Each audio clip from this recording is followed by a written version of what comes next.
I don't know if anyone can still hear this, or if I'm just talking into the static. But I'll keep talking anyway, because that's all I've got left. This is Station 11 to 40, broadcasting from somewhere between the mountains and the dark. If you're tuning in, you're alive, or something close to it. That's enough. So, it started with a flicker. Just a flicker. Not in the lights, but in the mirrors. You know how sometimes the power goes weird and fluorescent bulbs hum like they're thinking too hard? It was like that, but in glass. At first, I thought it was just stress. I was tired, hadn't been sleeping well, thought maybe it was one of those micro hallucinations you get when your brain's running on fumes. But then I noticed it happened again. Same time, same place. In the mirror behind the broadcast desk.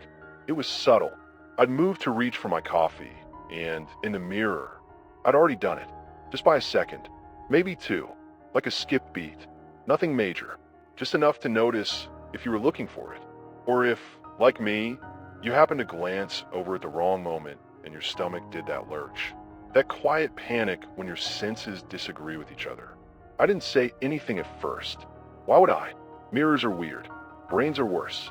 You tell someone the mirror moved before you did, and you sound like a lunatic, especially these days. But then it happened again, and again. Every day, same little jump. I'd scratch my head, then see myself doing it. And every time I started to convince myself it was nothing, something else would shift. The lag got longer. A full breath. I'd move my hand and catch the reflection starting the motion I'd just finished. I thought about replacing the mirror, just in case it was some kind of optical quirk, maybe a double pane or a trick of light. But it wasn't just the mirror in the station. It was every reflection. Glass storefronts, rear view mirrors, chrome kettles, even still water. Everywhere I looked, reflections were slightly ahead, just by a heartbeat. I wasn't the only one who noticed. It started popping up online. Someone posted a video of themselves dropping a pencil and catching it, not by reflex, but because they'd seen it fall in the reflection before it slipped. Another guy saw a reflection of a delivery truck speeding past before it rounded the corner. People laughed about it, called it a mirror glitch or future lag. There were hashtags. The memes were funny at first. Then the story started. A nurse posted about seeing a seizure start in the mirror door of a medication cabinet, a full 10 seconds before it happened. She caught it, stabilized the patient before it began, called it divine intervention. A couple avoided a car crash. A teacher stopped a fight before it started. Reflections became useful. People started checking mirrors before making decisions. Like consulting a magic 8-ball, but smarter, predictive, precise. And I'll admit it, I started doing it too. I mean, wouldn't you? You've got a window to the future, even if it's just a sliver. You start using it almost without thinking. You glance at your reflection before reaching into a drawer, just to make sure you don't knock something over. You check the window before stepping outside, to see if your reflection's still standing. It's subtle, but once you notice it, you can't unsee it. And once it helps you, even once, it becomes a habit. That's when the dreams started. But I'll get to those later. For now, if you're still listening, check your mirror. Just a glance. See if you're already doing it. Or if maybe you're already gone. People say we adapt fast. It's probably true. I think it's just what survival looks like when no one's giving instructions anymore. You see something strange, something that breaks the rules, and instead of running, you watch. Then you start to use it. That's what happened with the mirrors. Once folks realized the reflections weren't hallucinations or tech glitches or, I don't know, government tricks, once it kept happening day after day, people stopped pretending it wasn't real. And once it proved useful, that was it. Nobody cared how or why. Not really. They just leaned in. I remember seeing a guy at the gas station back when they were still open, dropping a bottle of water. The real one hit the floor, rolled under the counter. But in the convex mirror above the register, I watched the bottle bounce before it fell in real life. Like a playback glitch from the future. The cashier didn't even blink. She just nodded and said, "It's been doing that all day." That's when I knew it wasn't just me. Not an isolated thing. Not a fluke. It was everywhere. So people did what people do. They adjusted. Turned it into a tool. There were new trends overnight. Athletes started training in mirror gyms. Fast reflex games got banned because people were cheating, winning by watching themselves when a few seconds early. One guy built a rear-view camera for his motorcycle that showed the mirror's future reflection. He avoided a 12-car pileup that way. Became a local hero. It wasn't just big things either. Think about all the small accidents you've had in a normal day, tripping, burning your hand on the stove, missing a step. Now imagine avoiding all of them just by watching a reflection. You stub your toe in a glass before it happens. You spill coffee only in the window pane. And you learn fast. For a while, it felt like a blessing. Not a miracle exactly, just an upgrade. Like the world finally gave us something back. We got warnings, echoes of what was coming, just close enough to help. A second ahead, then 2, 5, 10. That kind of knowledge makes you feel powerful. I got addicted to it. That's the truth. I'd walk past windows just to see if anything was off. I started leaving shiny objects around the studio, CDs, polished metal, even water bottles, so I could catch a flash of the future from every angle. I'd test it, drop things, time them. I wanted to see how far ahead it could go. Sometimes I'd set up little traps for myself. Balance a stack of notebooks on the edge of the counter. Then I'd turn around, wait, glance at the reflection. If I saw myself turn and reach in time, I'd know to do it in the present. It was like playing a game with fate, where I always had the cheat codes. Other people got way more into it than I did. There were blogs, vlogs, full-on self-help groups built around mirror practice. People teaching each other how to read reflections more clearly, how to catch subtle differences in body posture or shadow or motion. They talked about learning the language of the future, like reflections were a dialect we could finally understand. But not everyone was so smooth about it. There was this kid I knew, Leo, 17 maybe, smart, twitchy, always had headphones on. One day he came into the station, pale as hell, and said he couldn't stop checking mirrors. Said he'd seen himself cry in a hallway mirror, and 5 minutes later he found out his mom died. That kind of thing sticks with you. Not just the grief we understand, but the idea that the reflection knew before he did. I tried to tell him it wasn't his fault, that it was just coincidence. But he looked at me like I was lying, and maybe I was. He said, if I'd watched a little longer, maybe I could have seen something more. That was the last time I saw him. This became a pattern. Not just Leo. Others too. People began looking at reflections instead of reality, choosing the image over the moment. Relationships strained. Parents watched their kids for signs of what was coming. Friends stopped trusting each other. Imagine seeing your best friend frown in the mirror before she turns to smile at you. You'd wonder. You'd start doubting. I heard about a woman who stopped speaking entirely because her reflection never moved its lips. She decided she wasn't meant to talk anymore. She didn't eat. They found her sitting in front of a broken TV screen, waiting to hear herself say something again. She didn't, but that came later.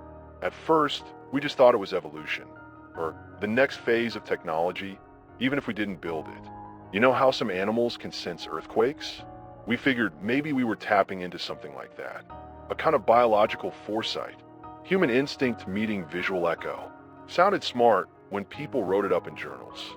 Made us feel better. Nobody wanted to ask the real question. If we could see a few seconds into the future, why were we only seeing ourselves? Why not everything? Why didn't the reflection show the world shifting around us, cars approaching, people behind corners, messages yet to arrive? Why was it only us, our bodies, our movements, our small decisions that we saw repeated just before they happened? That's when I started to get nervous. Because maybe it wasn't the future we were seeing. Maybe it was something pretending to be the future. A mimic, an echo stitched together from what we expected to happen. Or worse, maybe it was never ahead of us at all. Maybe we were just catching up. It didn't stay helpful. That's the part that gets left out when people talk about the early days. How good it felt to be ahead of things, even just a little. But nothing stays a gift for long. Not when it's this strange. Not when we don't understand what it wants from us. The change didn't happen all at once. It crept in, like mold in a basement, spreading slow and quiet until one day it's just everywhere. People started noticing that the reflections weren't just showing things a few seconds ahead anymore. It stretched out. At first, it was barely noticeable. You'd move your arm, and in the mirror, you'd already turned to leave the room. Maybe 10 seconds ahead, then 15, 30, and then came the moments. Full events played out in the glass before they happened in real life. Tiny loops of time playing over and over. A woman saw herself pick up a phone call, nod slowly, and sit down like the air had been knocked out of her. She stared into the mirror, not understanding. Then her phone rang. Real life caught up. She answered, and everything happened exactly like it did in the reflection. Her brother had been in a car accident. Gone. Another man, this one a gas station clerk out near the interstate, saw himself run from the building in the front glass. He stood inside, confused. In the reflection, he was already halfway across the parking lot. Then the explosion happened. Some kind of pressure buildup from a leaking tank. Burned down the whole place. He was the only survivor. When they asked how he knew to run, he just pointed to the window and cried.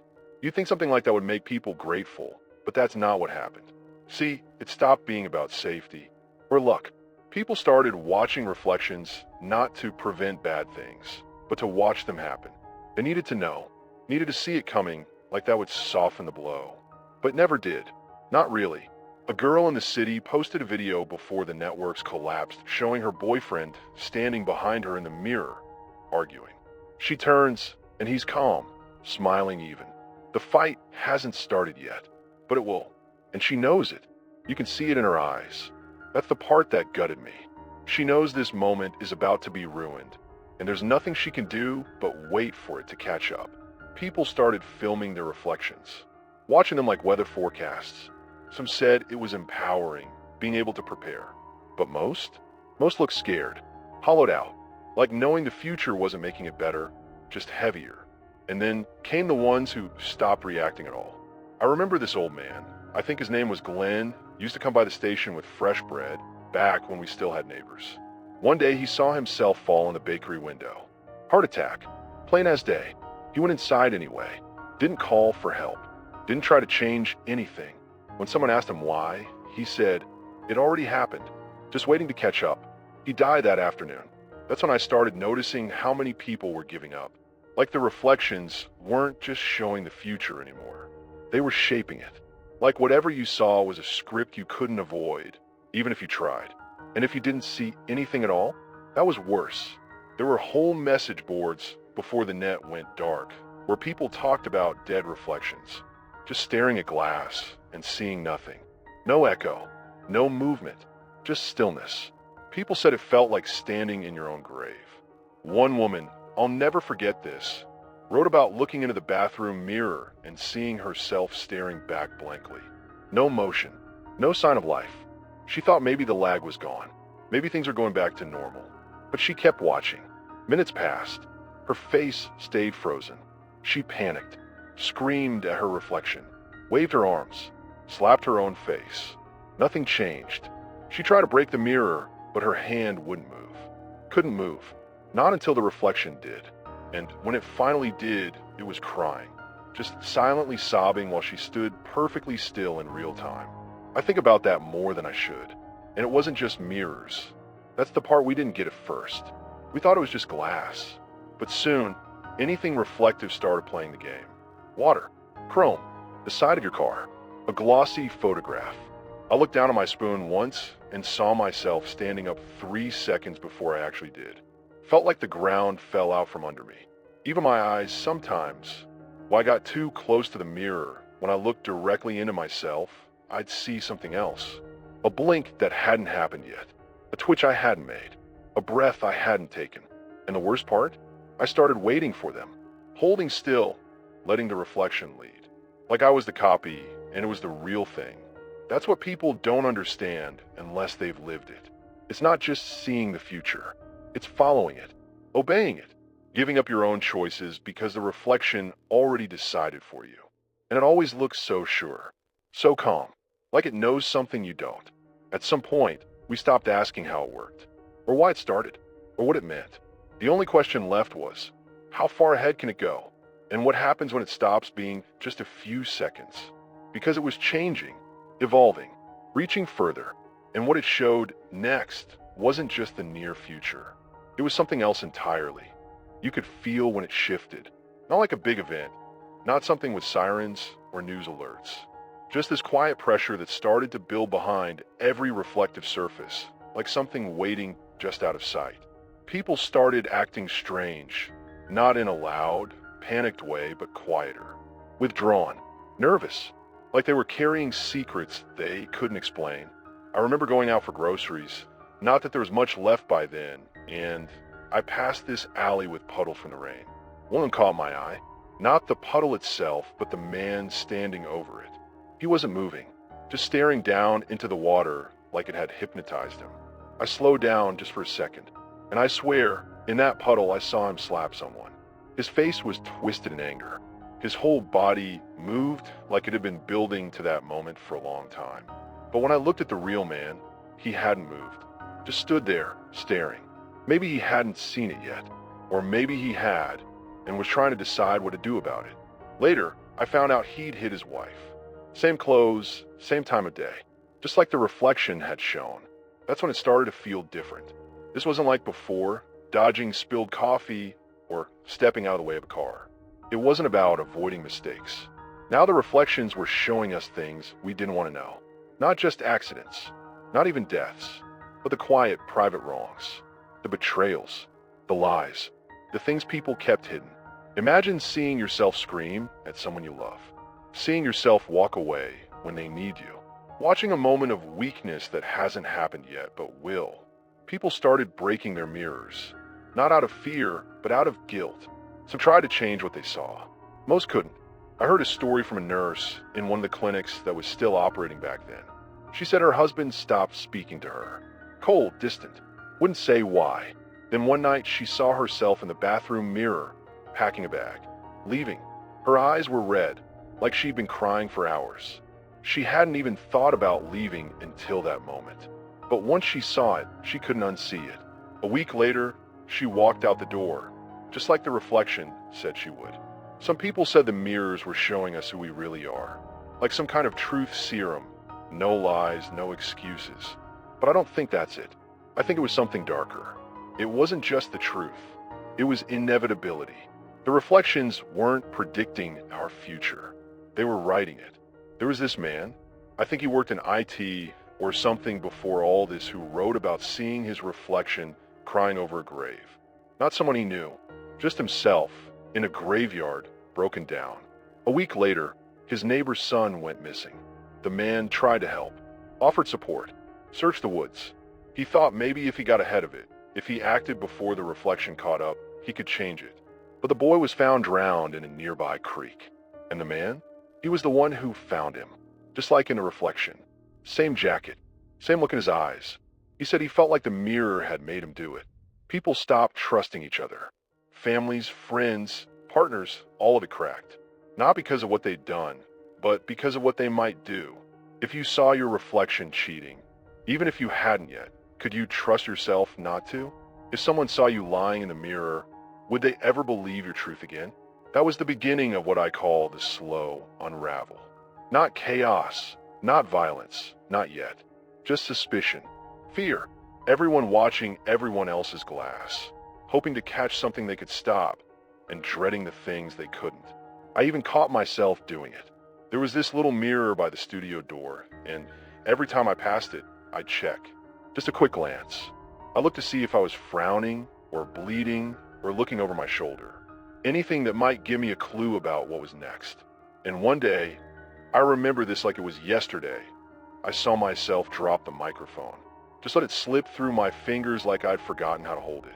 And in that split second, I knew something was going to change. Not something big, just a shift, a point where control ended. Sure enough, 2 hours later, I was in the middle of a broadcast and my hand just let go. Not because I was tired or sick or scared, just because the reflection had already done it. And the worst part, I didn't try to stop it. By then, it wasn't just glimpses anymore.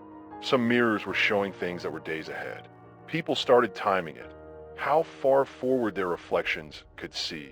They kept journals, videos, graphs, try to push it further, like they could train their mirrors to see more.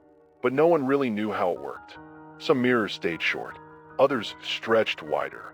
There didn't seem to be a pattern, just this creeping sense that time was bending around us, and not in any way we understood. That's when I started hearing whispers from other stations. Places where the reflections weren't just showing people anymore. They were showing places. Empty buildings, cities under smoke, rooms filled with water. Things that hadn't happened yet, but might. I wish I could tell you it was still useful then, that we were still saving each other, watching out for accidents and fires and wrong turns. But by that point, most people didn't want to know anymore, because knowing didn't help. It just hurt earlier. It was no longer about being ahead. It was about being trapped. Like the reflections were walking us through a hallway of locked doors, and every time we reached one, it had already closed behind us. And no matter how hard we tried to turn around, we were always right where we were supposed to be. Always just a few seconds late. There was a moment, maybe 2, maybe 3, when we still thought we had control. That maybe if we studied the reflections closely enough, if we mapped them, tracked their timing, we could figure out how to change what they showed. But that illusion didn't last, because then the reflections started showing things that didn't match reality. Not yet, not even soon. They started showing moments that hadn't happened. And we knew they hadn't, but still felt true, like memories from a future you hadn't lived. The first time it happened to me, I was brushing my teeth. Just a normal morning, or what passed for normal back then. I looked up and saw myself reach into the medicine cabinet. Not weird on its own, I do that every day. But in the reflection, I pulled out a small, white bottle I didn't recognize. My hand shook. My reflection sat down on the edge of the tub, eyes glassy. I remember staring, waiting to see what happened next, but the reflection just faded. My real body never moved. I didn't open the cabinet. I didn't sit down. I finished brushing and walked away. 2 days later, I found that exact bottle in the mailbox. No name on it, no label, just a small white container. Same shape, same twist top. I didn't open it. I still haven't. It sits in the drawer under the desk, wrapped in a towel like I'm hiding it from myself. But every now and then, I look at the mirror again, just in case I see myself reaching for it. I haven't yet, but I keep expecting to. That's the thing. Once the mirrors started showing things that hadn't happened yet, the timeline got muddy. No one knew if we were seeing the future or a future, if what we saw was what would happen or just what might. There was a man who rode into the station before things really fell apart. He worked security at a mall. Boring job, lots of mirrors. He told me he saw himself every night at 2:12 a.m., walking calmly out the fire exit with a large duffel bag. Same bag, same walk. Always 2:12. But in real life, he never moved. He just sat there, watching the screen, waiting for it to happen.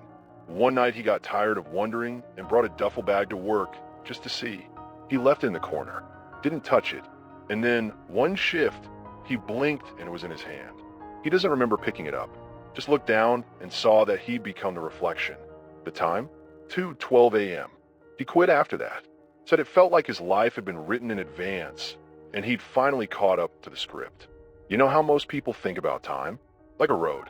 You walk it step by step. Can't skip ahead, can't look back. Just one direction. But what if time's more like a spiral? What if we keep brushing against versions of ourselves from other loops? Not reincarnation, not déjà vu. Just echoes, ripples. Like we're living in the draft version of something much bigger. That's how the reflections started to feel. Less like forecasts, more like drafts.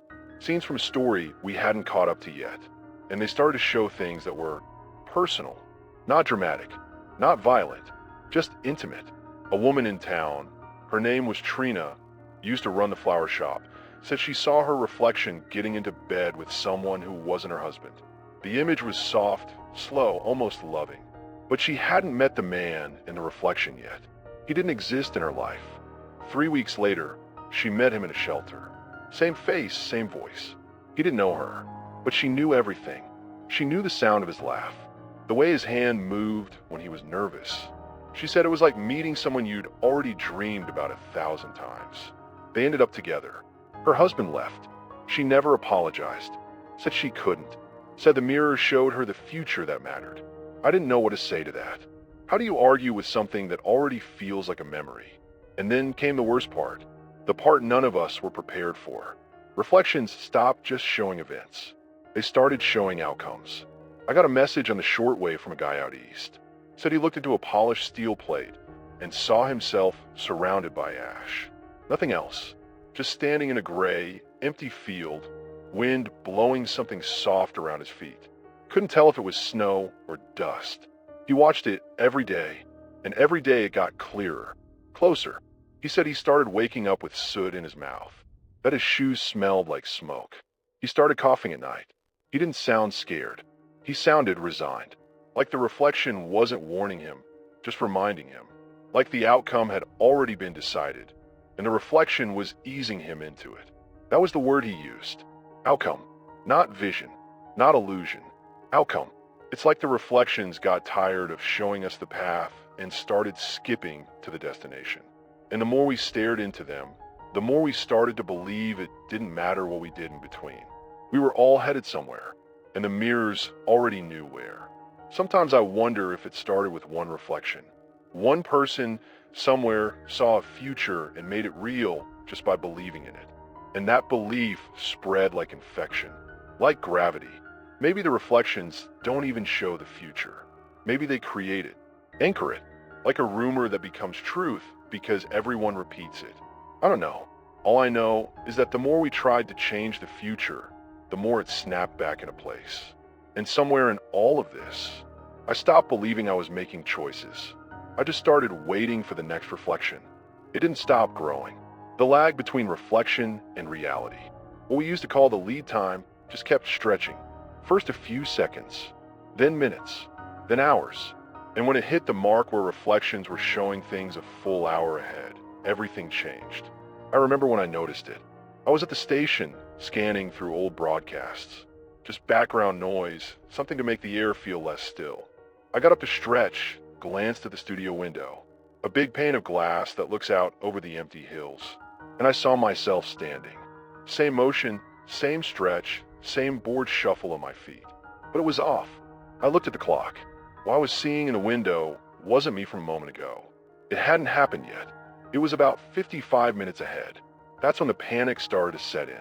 I tried to trick it, delayed my next movement, didn't touch my coffee even though I saw myself do it in the glass. And still, 55 minutes later, I reached for the mug anyway. Same motion, same pause, same breath before I took a sip, as if I'd been put on rails, as if the reflection wasn't watching me, but pulling me toward it. I started testing it, logging what I saw, setting alarms, waiting for the moment when reality matched the image. It worked every time, not just for me either. Other broadcasters started comparing notes back when we still had each other. In towns, cities, remote outposts, people were tracking their reflections like calendars. Some thought it could be used to prevent disaster. If you saw a fire in the mirror, or a break-in, or a medical collapse, you had time to act. You could get ahead of it, and sometimes they did. A few early stories spread like wildfire. How someone saw a mirror image of their kitchen on fire and called the fire department before it started. The fire still happened, but everyone got out safe. That kind of thing gave people hope. For a while, there were even emergency response apps. Yeah, apps back when the network still held together, built to catalog and timestamp reflective predictions. People uploaded screenshots, mirror videos, predictions with clocks in the frame. They called them fragments. We were building a map of the future, one frame at a time. But it didn't stay that clean. Soon the fragments stopped lining up perfectly. Some reflections showed events too early, others too late. A man in Chicago recorded himself walking into a room, holding a letter. His reflection already had it open, but the real version didn't open the letter for another 3 hours. When he finally did, it was a death notice. His brother, hit by a train. There was this eerie lag, a feeling like the mirror was rushing to show us something before we were ready. And the more time it gave us, the less we were able to change the result. That was the worst part. The longer the lead time, the more locked in things felt, like fate hardening as it came into focus. I talked to a woman, I think she was a librarian before everything fell apart, who said she saw her entire day in the mirror before she lived it. Woke up, got dressed, walked to the kitchen, ate breakfast. All of it played out in a mirrored surface above her bed, like a movie on repeat. She swore she tried to break the loop, change her shirt, ate something different, but somehow everything always shifted back. By nightfall, she was exactly where the reflection said she'd be, sitting on the porch, hands in her lap, crying. That's when people started locking mirrors away, covering them, turning them to face walls. Some folks even stripped reflective metal from their homes, doorknobs, silverware, appliances. The logic was simple. If we can't see the future, maybe it won't happen. But we'd gone too far. Some reflections were showing things we couldn't verify, places we hadn't been, buildings we'd never entered. And yet, when people finally arrived at those places, everything matched the mirror. Same graffiti on the walls, same overturned chair, same rusted light fixture swinging in the draft. That's when it became clear. The mirrors weren't just showing our reflections anymore. They were showing paths. You'd wake up, glance at a window, and see yourself standing in a field. You'd recognize nothing. But days later, you'd find yourself there. Sometimes you didn't even know how you got there. You just end up in the place the reflection promised. And for some people, the reflections showed nothing. No movement, no glimpse of themselves anywhere. Not in the bathroom, the hallway, the shop window. Nowhere. We called it the fade. People who faded didn't last long. Not because they vanished right away, but because they started acting like ghosts before they were gone. They'd stop eating, stop talking, say things like, "I don't think I'm real anymore." One by one, they slipped into the reflection silence. And then nothing, not even a goodbye. There was a quiet terror in that. Not dying, not burning or drowning or even disappearing, but the idea that your future had been erased, that you no longer had a place in the mirror's version of reality. That's when I started hearing the term predictive collapse. It came from a military report someone intercepted. I still have a printed copy burned around the edges, half the words smudged by rain. But the title stuck with me. Predictive collapse. The theory that if a system becomes too aware of its future, it loses the ability to choose. It made sense in a twisted way. If we all saw what was coming, and we believed it completely, then we'd stop trying to change anything. We'd become puppets of the image. Predictable, repeating, just echoes. That's how it started to feel here. I used to think I was broadcasting out of choice, speaking into the dark because I wanted someone, anyone to hear. But lately, I don't know. Lately it feels like I'm just playing a part one saw in a reflection once. Sitting at this desk, saying these words, watching the sun fade in the glass behind me. Maybe this broadcast already happened. Maybe you already heard it.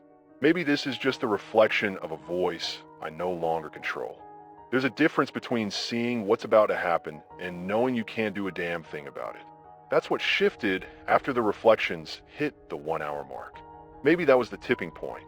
After that, people didn't just fear what they saw, they began to fear themselves. Their own faces, their own bodies, moving in ways they hadn't chosen yet. And the worse the reflections got, the more desperate everyone became. You probably heard it wherever you were, those government broadcasts. Short, sharp, and full of that hollow calm officials use when they've already lost control. Limit exposure to reflective surfaces. Do not rely on visual reflections to make behavioral decisions. Reflections may present false or destabilizing information. That was the official line, but it was too late. No one was listening. They issued mandates in the bigger cities. People were ordered to tape up their mirrors. Stores were told to cover windows. Even car manufacturers tried recalling vehicles with too much chrome. It didn't work. For every person who blocked out the reflections, 10 more were digging deeper, filming, analyzing, trying to predict the next big event. They wanted answers. They thought maybe if we cataloged the future, we could stop whatever was coming. But no one agreed on what the reflections meant anymore. Some people saw fires. Others saw floods. There were riots, shootings. Whole apartment buildings emptied out overnight after neighbors compared reflections and realized they'd all seen the same thing: gunfire, blood on the walls, shattered glass. They tried to warn the city. No one came. 3 days later, it happened. Almost exactly how they saw it. But here's the thing. People didn't run before it happened. They waited. They watched. And when the day arrived, most of them stayed exactly where the reflections said they would. It was like something had gotten inside us. Not a virus, not a possession, but a kind of surrender. A quiet agreement we didn't know we'd made. That what we saw would happen, and our job was to wait and watch and match it. I was still broadcasting back then, Still getting signals from other stations, short and weak. People were starting to sound different. Not frantic, not screaming, just flat. Like they'd made peace with something horrible. Like they'd accepted that they weren't in charge anymore. I remember getting a signal from a guy down in Baton Rouge. Said he'd stopped sleeping in rooms with glass. Wouldn't even let water pool on the floor. But even then, he said he still felt it. That pressure, like his reflection had crawled inside his skin. He started wearing a blindfold. He didn't want to see anything anymore. Not the mirror, not the world. The last thing he said before the signal cut was, "I'm afraid I'll see myself after I'm already gone." And maybe he did. Then came the breaking point. Predictive collapse turned into something else, something more like a collective freeze. Whole communities stopped making decisions. They wouldn't leave their houses, wouldn't answer calls, wouldn't eat unless the reflection showed them doing it first, like puppets waiting for a signal. I saw it firsthand. Went into town one morning. Place was dead quiet, not empty, just frozen.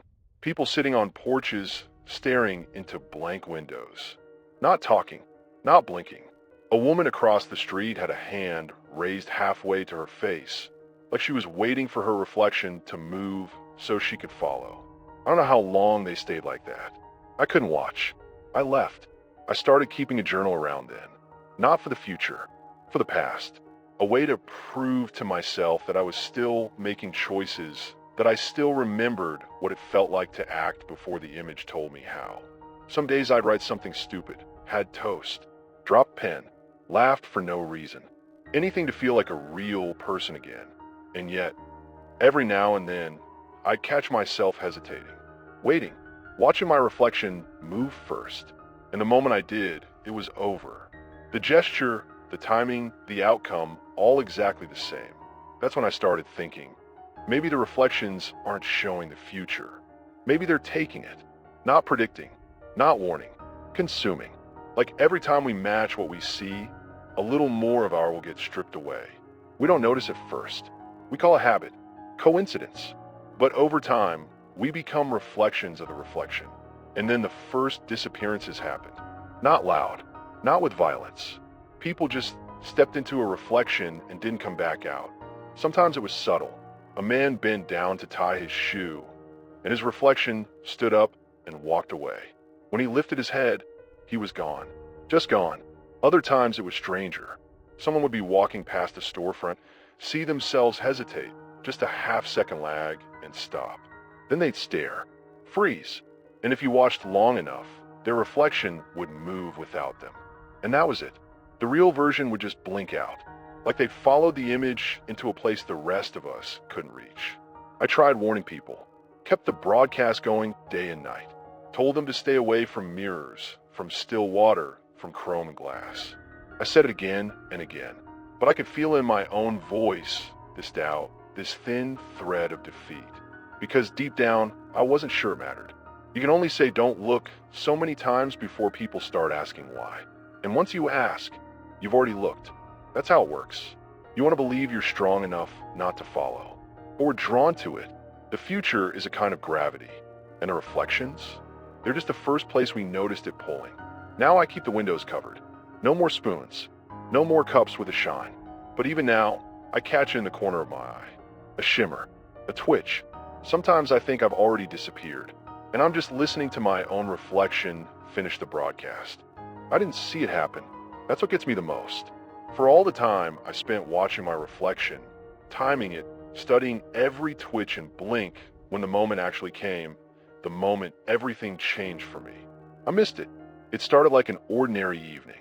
I was logging notes, marking down the latest broadcast patterns from the other stations. What little was left of them. Most had gone dark by then. Some fizzled out like dying stars, static silence, then nothing. Others burned too bright. Desperate voices screaming warnings or begging for help no one could give. A few still whispered out into the static like I did, hoping someone was still on the other side. I reached for my pen, and that's when I saw it. Not the reflection. Not at first. It was the blood. Just a thin streak across my forearm. Barely noticeable. I didn't remember cutting myself. Didn't feel anything. I touched it and felt the sting too late. When I looked up, when I finally looked, I saw it in the mirror. Me, sitting at this desk, same posture, same tired face, same room behind me, but with a long, thin trail of blood running down my left arm. The same one I had now. The mirror wasn't showing me the future anymore. It was showing me the present. But I hadn't seen that version before. I hadn't watched it happen. I never saw the cut appear in glass. Never saw myself get injured. I must have missed it, and that terrified me more than anything else. Because if the reflection did something I didn't notice, if it moved without me seeing it, then maybe I wasn't following it anymore. Maybe it had gotten ahead of me. I started checking every surface again. The windows, the doorknob, even the brushed steel of the transmitter panel. I stared until my eyes watered.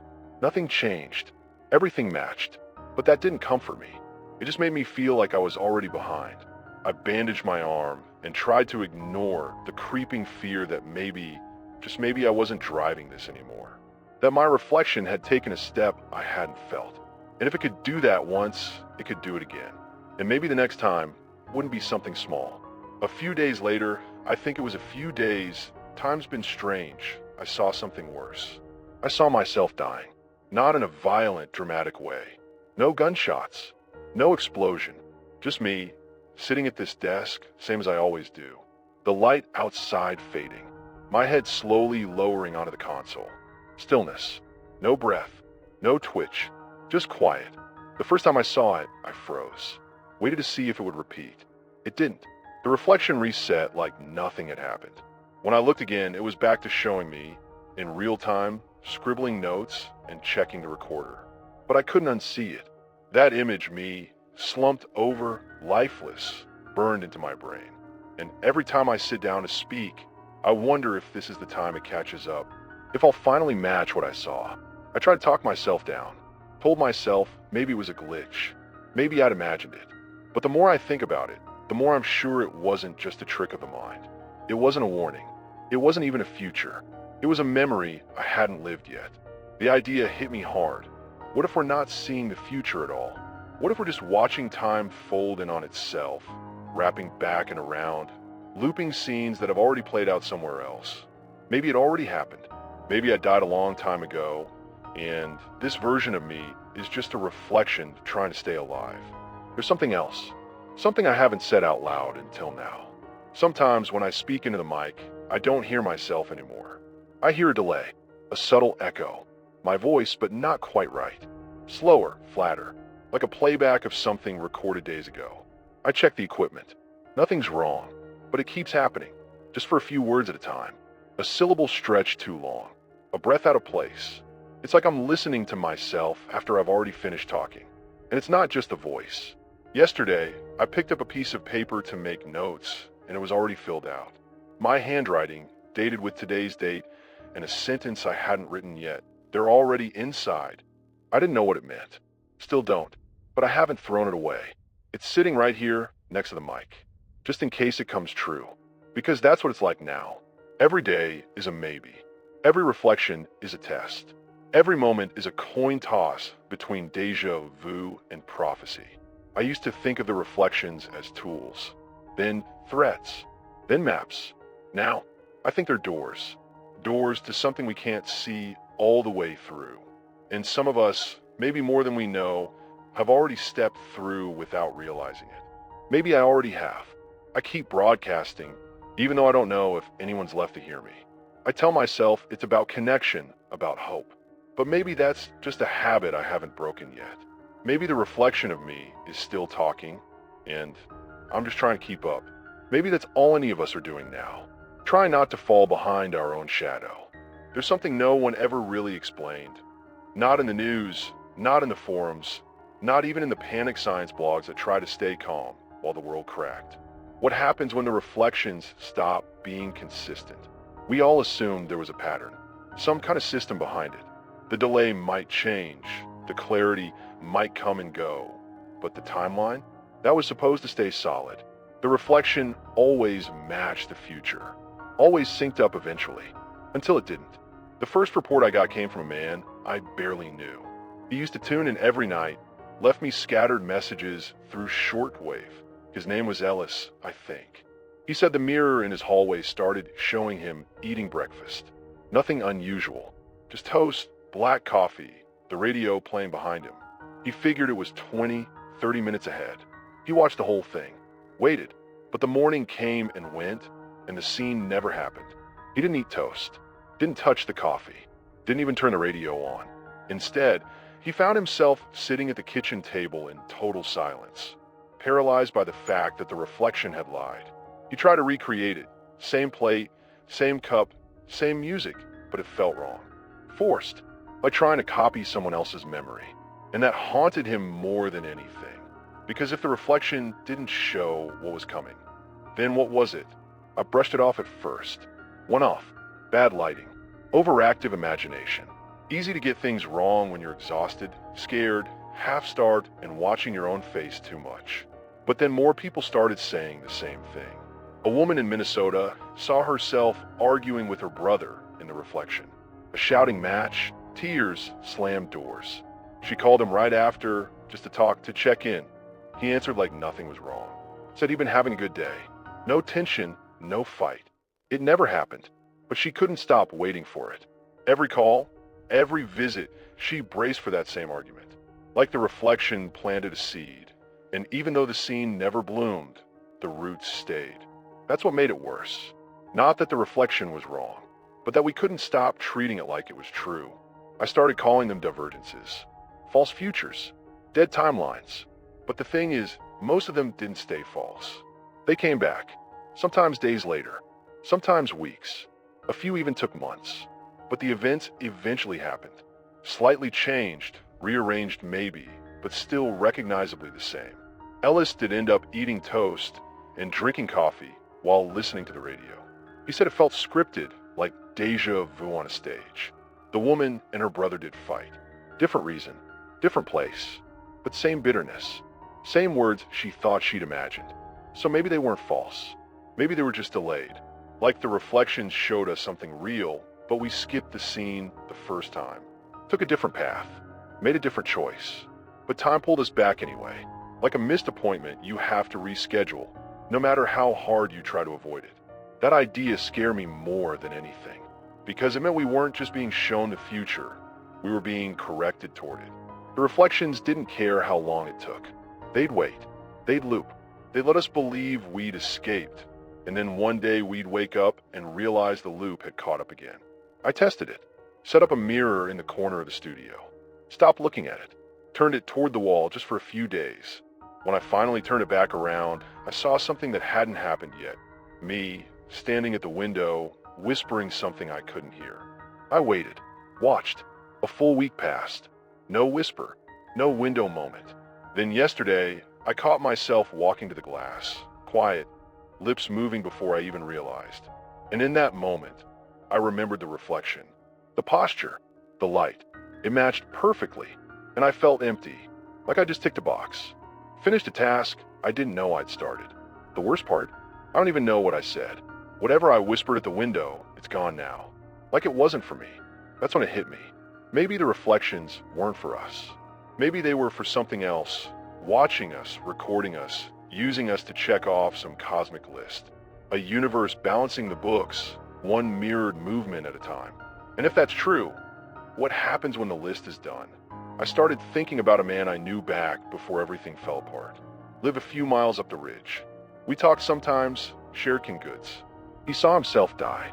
Not once, not in some dramatic scene, but 3 different times, in 3 different ways. Same mirror, same week. First, he saw himself fall asleep in his chair and never wake up. Then he saw himself slip on the porch steps, neck broken.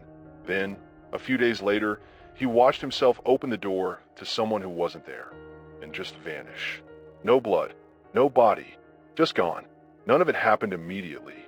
He stayed alive for another month, but he couldn't sleep, couldn't eat. Every time he went outside, he watched the steps. Every knock at the door made him freeze. And then one day, he wasn't there anymore. I found his door wide open, chair still warm, but no sign of him. Maybe all 3 deaths were real. Or maybe they were options, alternate versions. Maybe the reflection didn't know which would stick, so it showed them all. That's when I started seeing myself in more than one way, too. Sometimes I'd pass a mirror and catch a flicker. Me standing, pacing head in hands. Then the next day, I'd see myself calm, still smiling faintly, as if one version had found peace and the other hadn't. So now I don't ask which is true. I just wait to find out which one I'll become. There's a moment, if you stare long enough, into the mirror, the water, any surface that offers back your shape, where things start to layer. It's not sudden, not a sharp shift, more like ghosting. You blink, and your reflection doesn't quite keep up. You tilt your head, and it shifts twice, like a bad recording or two images overlaid out of sync. I remember the first time it happened. I was brushing my hair, half asleep, just going through the motions. In the mirror, my reflection tilted her head like I did, but then a second version followed, just a beat later. They overlapped, then split for a second before snapping back together, like two timelines trying to share the same space. I dropped the brush, just stood there. The longer I watched, the more happened. Not every time, not predictably. Sometimes it was a finger tapping the desk. Sometimes it was a breath, a blink, a turn of the shoulder. But always, there were two of me. Sometimes three. And sometimes they didn't all look the same. You ever look at yourself and feel like something's off? Not wrong, just not quite right. The way your eyes catch light. The way your mouth moves before the sound comes out. That's how it felt. Like one of the versions was just a little different. Like she was thinking something I wasn't. Feeling something I didn't understand. I started calling it splintering, because that's what it looked like. Fractures in the mirror, not cracks in the glass, but cracks in the self. And I wasn't alone. Other people started talking about it. Those who were still broadcasting. Those who still dared to describe what they were seeing. One man, his name was Jonah, I think, said he saw three of himself in the kitchen window. One pacing, one sitting, one staring out like he knew something awful was just beyond the glass. And when he turned around, the room was empty. But for the next week, he kept catching flashes of himself doing things he hadn't done yet, or things he had already done, but in a way he couldn't remember choosing. He stopped trusting mirrors after that. I don't blame him. I used to believe that time was a line. Maybe it doubled back on itself sometimes. Maybe it bent, but I thought it was still one thing. Now I'm not so sure. Now it feels like we're all unraveling into possibilities. Multiple versions of us existing side by side, not fully in sync, waiting to see which one wins. There are times now, usually in the quiet stretches between broadcasts, when I swear I feel someone watching me. Not from outside, not from the shadows, from inside the mirror. Like one of the Splinter versions is still in there, stuck, and she's watching me continue the life she thought she was supposed to live. She looks tired, not scared, not angry, just tired, like someone who's been waiting too long for her turn. Sometimes I wave at her.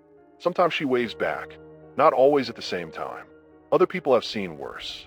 One caller, back when the phone line still worked for an hour or two each night, told me he watched himself stand up from the couch and open the door. In the reflection, he was smiling, calm, like he was expecting someone, but he never heard a knock, never saw anyone outside. Then, a few days later, he did hear a knock. Around the same time, he didn't answer, just sat there, frozen. After a minute, the door opened anyway. He said it was him, not dressed the same, not quite the same face, but his voice, his movements, his grin. Said he stepped into the room, looked around like he owned it, and said, "Took you long enough." And then he was gone, vanished. The door shut. No footsteps, no sign anyone had been there. The caller didn't stay on the line long after that. That's the new fear now. Not that we'll see the future, but that the other versions of us will start slipping through, crossing from one splinter to another. Some say they already are. Reflections that don't match at all, not even close. A woman in the countryside saw herself holding a baby, but she never had children, never could. She thought maybe it was a mistake. Then she saw the same reflection again, and again. The child changed slightly, grew, a little older each time. She started buying baby clothes, empty ones. She said she didn't know why, just that it felt like preparation, like she was being moved toward a life she hadn't chosen, but was still responsible for. Another man saw himself with blood on his hands. No context, no sound, just that. Him looking down at red palms, shock in his eyes, regret in the curve of his mouth. He watched for days, waiting for it to happen. Then one night, he didn't come home. His wife found the mirror smashed and their dog missing. I think about that more than I should, because there's something lonely about watching these pieces of ourselves drift. You start to wonder which one is real, which one is you, or if they all are. Maybe that's why the reflections feel heavier now, slower, not because they're lagging, but because they're holding more selves, more timelines, more possible versions of the same life, overlapping until you can't tell one from the next. Maybe we're all just choosing which ghost to become, and the mirror is where we keep score. There are places now where nothing reflects at all, not just broken glass or shattered screens. I mean areas where mirrors go blank, where even polished metal stays dark. You stand in front of them, and there's just emptiness. Not your face, not even shadow, just a kind of dull space where your reflection should be, like the world decided you no longer need to be seen. We started calling them blind spots. The first one I found was in the hallway just outside this station's control room. There's a small mirror there, part of a fire inspection setup, supposed to give you a view of the equipment room behind you. I've walked past it hundreds of times, but one morning, right around when the transmissions from the west started fading, I noticed the mirror was blank, just flat gray, like fog glass after a hot shower. But there was no condensation, no damage, nothing in the way, just absence. I waved my hand in front of it. Nothing. Held up a flashlight. No beam returned. But when I stepped a few feet to the side, my reflection came back, clean, perfect, clear.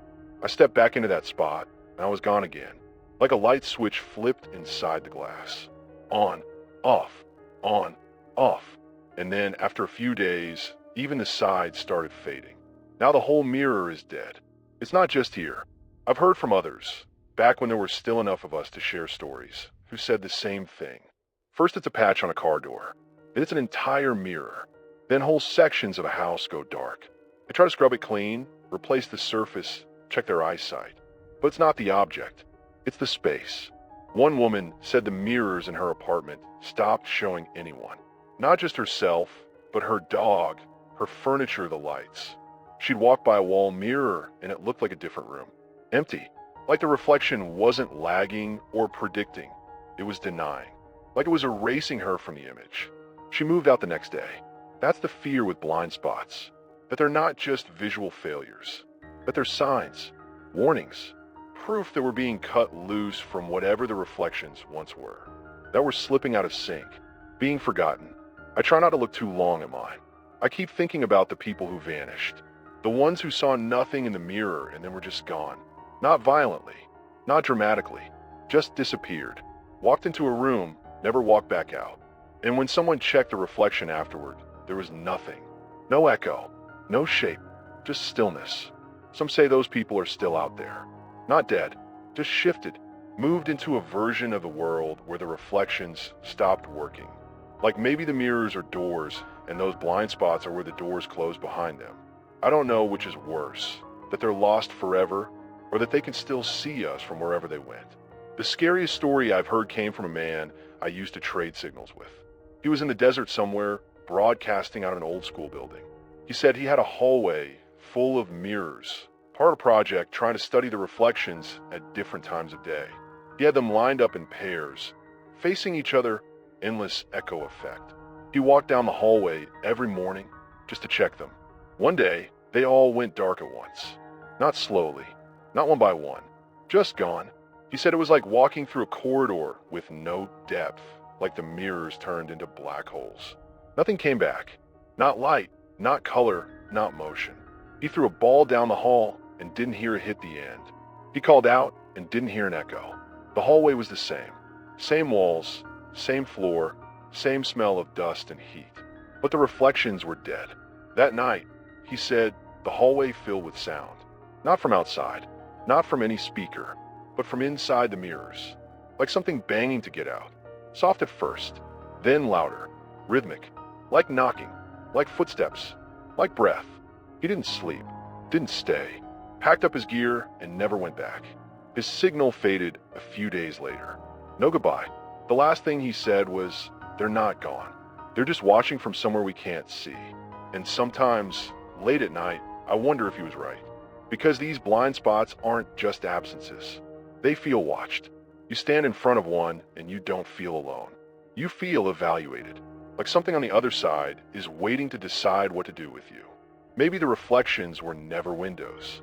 Maybe they were eyes. And now that they've seen enough, they're starting to close. One by one, deciding who gets to stay and who doesn't. I cover mine now, not out of fear, not even out of hope, just habit, like closing a curtain when the night gets too quiet. Because if there's still something looking back, I don't want to know what it thinks of me. Not yet. Not until I stop seeing myself altogether. At first, it was just visual. Reflections that jumped ahead. Blank spots that didn't return your gaze. That was terrifying enough. But then, the sound started. It was subtle at first. I thought I was imagining it. Just the creak of old wood, the hum of distant radio interference, the normal noises a person gets used to when they're alone for too long. But it wasn't background noise. It came from inside the glass. The first time I noticed it, I was leaning over the sink, washing my face. The mirror above it was one of the last I hadn't covered. I glanced up, and for a second I thought I heard something, a word. Not loud, not clear, just the shape of it, like someone exhaling a syllable on the other side of a window. I froze, waited, nothing.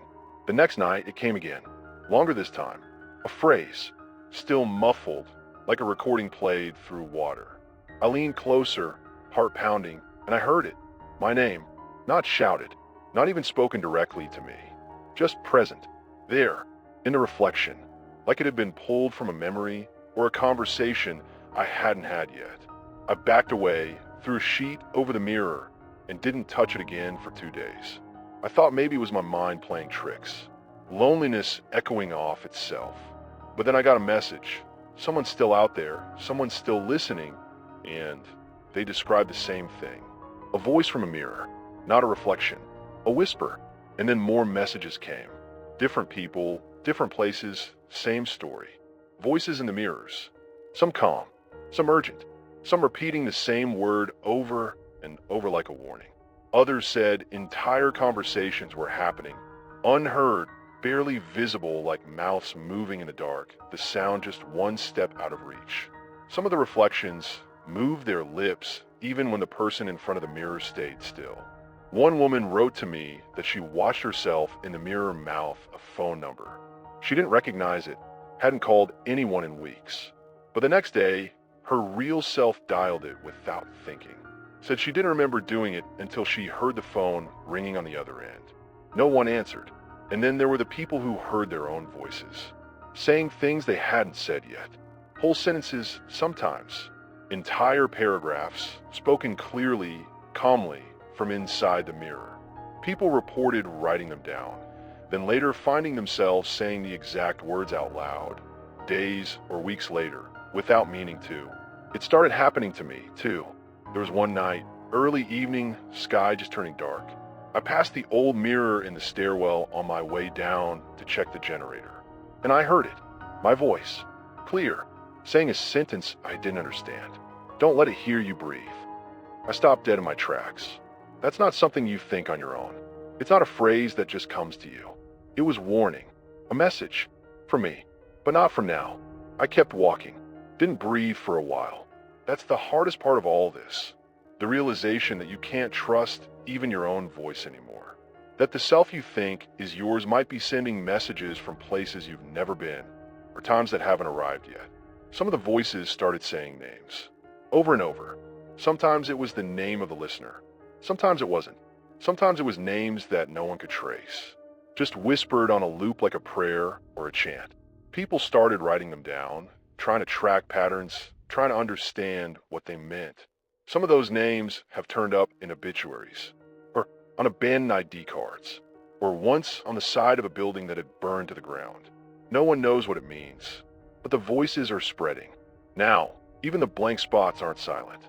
Even the places with no reflection sometimes whisper when no one's speaking. It's not constant. That's what makes it worse. It comes in waves, always when you least expect it. Just when you start to feel alone, the silence breaks. And it's you, or something like you, speaking back. A listener from the north told me she recorded her bathroom mirror for hours. Left a mic running overnight. She said she caught something. I asked her to send it. It took days. Static corrupted most of the file, but the end of the recording still worked. It was faint but clear enough. My voice, not hers, and I was saying something I hadn't said yet. That same phrase again. Don't let it hear you breathe. I haven't played the recording since. Sometimes I wonder if the mirrors are tired of watching. If they've started speaking because they want something, or maybe because they need something, like they're becoming less like tools and more like doorways, or mouths. And maybe the voices aren't ours anymore. Maybe they never were. Some say it's time folding in on itself. Others think we've cracked the edge of something, another dimension, maybe another version of consciousness. Some say the reflections were always windows into the soul. That's why they're tied to us. That's why they're changing with us. Because we're not just watching ourselves anymore. We're listening. And the things in the mirrors?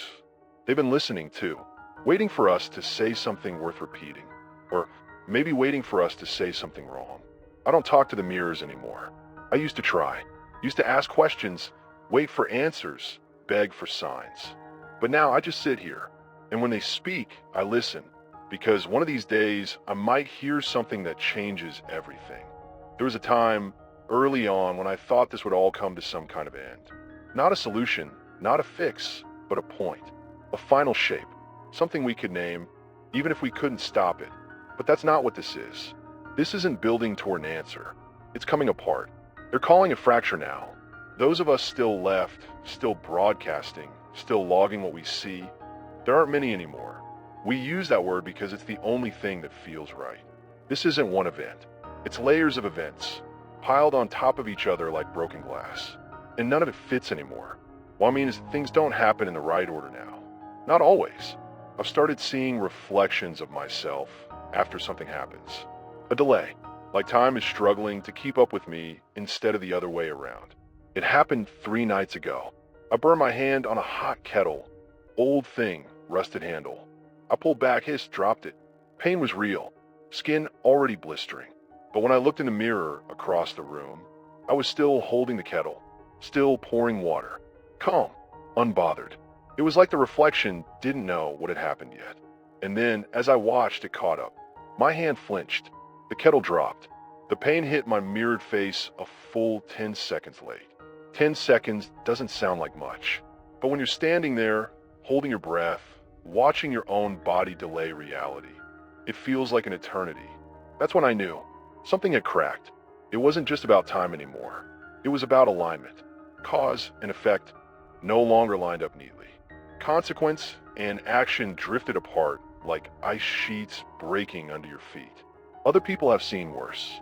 One woman said she watched herself walk out of her apartment building in the mirror and then spent 3 hours trying to leave, only to find herself still inside. She tried the door, the windows. She called for help. No one came. And when she finally gave up and sat down, she looked up and saw herself already outside, already gone. She's still not sure if she ever actually left. She doesn't remember doing it, but she woke up on a bench 2 blocks away. No memory of how she got there. Another man watched his reflection blink and then waited 6 whole minutes before he blinked too. 6 minutes of sitting completely still, terrified to move, wondering if he was even the real one anymore. That's the kind of thing we're dealing with now.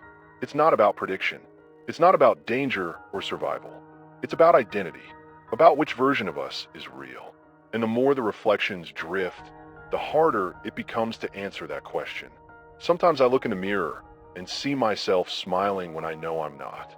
I feel nothing in my chest, no warmth, no happiness, just fatigue, but the reflection is calm, eyes soft, mouth curled like it knows a secret I forgot. Other times I'll be speaking, saying these words right now, and the reflection is just watching, silent, like I'm the echo now, and it's the source. It's happened enough times that I've started testing myself. I write down the things I say, keep notes, compare them to what I remember. Sometimes they match, sometimes they don't. One time, I found a page filled with words I don't remember writing, whole paragraphs. They were my handwriting, my style, even the same pen, but they weren't mine. And when I read them aloud, because of course I did, I had to know, I heard my voice in the mirror matching perfectly, beat for beat, like it had been waiting for me to say them out loud again. That's when I stopped sleeping in the control room. Now I keep the mirrors covered at night. All of them. It doesn't help much, but it feels like a boundary, like drawing a line in the sand, even if the tide's already on its way in. The last emergency broadcast I picked up wasn't even a warning. It was just a message. This is not a predictive event. This is a transfer. No explanation. No name attached. Just that sentence, repeated once every 3 minutes, like a machine reading off a sentence it didn't understand. A transfer. What does that even mean? A transfer of what? Information? Identity? Souls? I think about it all the time. Because if the reflections have stopped showing the future and started becoming the future, then maybe we're not looking at premonitions anymore. Maybe we're looking at replacements. Versions of ourselves built in glass and waiting for us to make the final step. To trade places. To surrender the messy, broken version of our lives for something smoother, clearer, untouchable. And what happens to the people who go blank? What happens to the ones who fade out of their own reflections? Maybe they were transferred. Maybe that's what the mirror was offering them. Not death, just a new space to exist in. A cleaner version, a quieter self. But I don't trust it, because the more I watch, the more I realize those reflections aren't just us. They're better than us, smoother, more composed, always knowing just a little more than we do. And that doesn't feel like a coincidence. It feels like a trap, a long, slow, patient trap. And I'm starting to think the only reason I haven't vanished yet is because I haven't agreed to it. Because I haven't looked at my reflection and said, yes, that's who I am now. But it's getting harder. Every day the real world frays a little more. The lights dim earlier. The food spoils faster. The signals weaken. But the mirror version of me? She's never tired, never bleeding, never scared. She just waits, still and sure and ready. And one day, I think I'll blink, and when I open my eyes, I won't be the one in the mirror anymore. I'll be on the other side, watching someone else finish the sentence I never got to say. If you're still out there, still listening, I want you to know I'm still here too. At least, I think I am. I've stopped trying to measure time by the clock. It doesn't mean anything anymore. The sun rises and falls, sure, but not always when it should. Sometimes the sky stays gray all day, like it's paused. Other times the night skips ahead, like someone hit fast forward. I can't trust anything external anymore. Not the wind, not the signals, not even my own voice. All I can trust is the sound of it. This voice coming through the mic, bouncing off the walls. If I can still hear it, then maybe I'm still real. Maybe I'm not one of them. Not yet. I keep the mirrors covered now. All of them. It helps. At least it used to. Because lately, I don't need them to see. There are moments, usually right before sleep, or whatever sleep I can manage, when I get a flash. Not a dream. Not memory. Just an image. Of myself. Doing something I haven't done. Saying something I haven't said. Standing somewhere I've never been. At first, I thought it was just the reflections bleeding into my mind, lingering like after images. But then, I started seeing things that weren't possible. Me, standing in buildings I've never entered. Walking through forests that don't exist on any map. Talking to people I've never met, whose names I don't know, but who look at me like they've known me all my life. That's when I realized I don't need mirrors anymore. They're already inside me. Whatever this is, whatever force or fracture or shift we've been pulled into, it's deeper now. It's in our thoughts, our patterns. It's echoing from within. The reflections were just the surface. A symptom. The real thing, it's underneath. And I think it's learning. It's been watching us for so long. I can feel it sometimes, pressing in from the edges, soft as breath, but heavy as stone. It doesn't want to scare us anymore. It doesn't need to. Fear was just a tool, a way to get our attention, a way to hold it. Now it just waits, patient. Still, I can feel it inside me, rearranging things. Not my thoughts exactly, but the way they move, the order they arrive. Like someone's been reading my sentences and decided to change the punctuation. And the strangest part? It's not all bad. I feel calm most days. Calm in a way that feels foreign. Like I've accepted something I didn't agree to, but no longer remember resisting. I eat. I write. I speak into the mic. I do all the things I've always done. But they don't feel like habits anymore. They feel like performances. Like a role I've been cast in. And sometimes, when I forget myself, I catch a glimpse of something in the glass of the console. A movement that doesn't match mine. A blink that doesn't sync. And I realize I'm not the one performing anymore. I'm being performed. There's still no chaos outside. No explosion. No fire. Just a long, slow quiet. The collapse we thought would be loud has turned out to be silent. Not a bang. Just a soft fading. One light at a time. One voice at a time. I haven't heard another broadcaster in weeks. No more check-ins. No new warnings. Just static now. And silence. Like they've all gone behind the glass and decided not to return. Sometimes I wonder if I'm the last one left. If I'm the only voice still trying to speak out across whatever's left of this world. But I don't think that's true. Because I still hear something. Not through the headphones. Not in the background. Not even in the air. Inside. A murmur. A tone. Like someone humming beneath my skin. It's not words. Not yet. But I think it will be. I think one day soon, I'll understand what it's saying.